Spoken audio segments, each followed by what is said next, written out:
Gas stove repair करते हैं, gas stove repair, gas stove repair, आपके घर पे ही आपके आंखों के सामने ही रिपेयर करते हैं, गैस स्टोव रिपेयर कहकर एक आदमी साइकिल पर पुकारते हुए घूम रहा था। उसका नाम था चमन। ऐसे किसी का घर में स्टोव खराब हो गया तो चमन उसे रिपेयर करके उनका दिया हुआ पैसे लेता था, लेकिन इतना चाहिए कहकर पूछता ही नहीं था।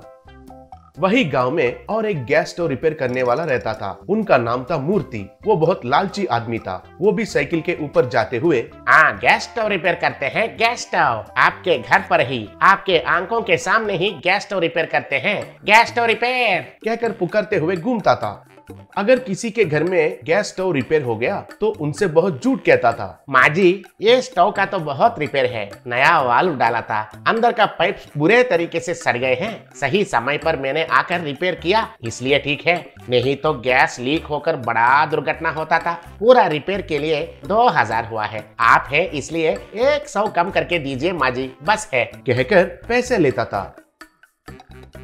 एक बार उस गांव के बाहर एक बड़ा पेड़ उड़ते हुए उधर आया था। उसके दरवाजे में से एक आदमी और एक औरत राक्षस बाहर आकर बूढ़े आदमी जैसे बदल गए। इतने में थोड़े दूर से एक समोसा बेचने वाला आ रहा था। वो नजदीक आते ही बूढ़ी औरत, देखो बेटा, खाना खा के 3 दिन हुए हैं, हमारे पास पैसा नहीं है, हमें थोड़ा समोसा खिलाओगे, तुम्हें पुण्य प्राप्त होगा, बोली। तब वो समोसा बेचने वाला, बेकार का पुण्य किसको चाहिए, अगर पैसे देंगे तो ही समोसा देता हूँ। सुबह सुबह दरिंदर के सौदा मिला है, दरिंदर के, हट जाओ मेरे रास्ते से कहकर डांटा। तब वे दोनों राक्षस जैसे बदल गए और उसको पकड़कर पेड़ के अंदर फेंक दिए। वो अंदर गिरते ही दरवाजा बंद हो गया।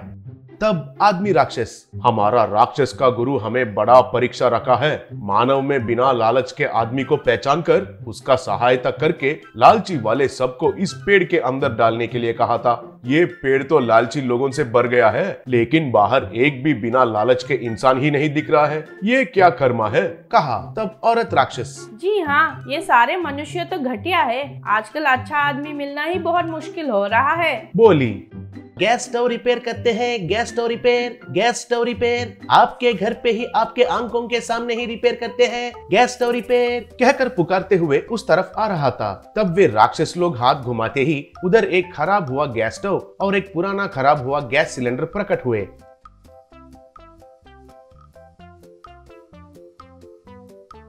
वे दोनों चमन को रोके। तब वो बूढ़ी औरत राक्षस, बाबू सही समय पर भगवान जैसे आए हो, हम तो इस गैस स्टोव और इस सिलेंडर को कोई रिपेयर करने वाला मिलेगा क्या कहकर देख रहे थे। स्टोव नहीं काम करने की वजह से खाना पकाकर बहुत दिन हुए हैं बाबू, हमारे पास पैसा भी नहीं है, थोड़े इसे ठीक करके दे सकते हो क्या, पूछी। तब चमन, माँ जी, पैसे नहीं है तो कोई भी परवाह नहीं है, मैं उनको ठीक करके देता हूँ, तब तक आप ये केले खाइए, बेचारे कितने भूखे होंगे, कहकर दोनों को एक एक केला दिया।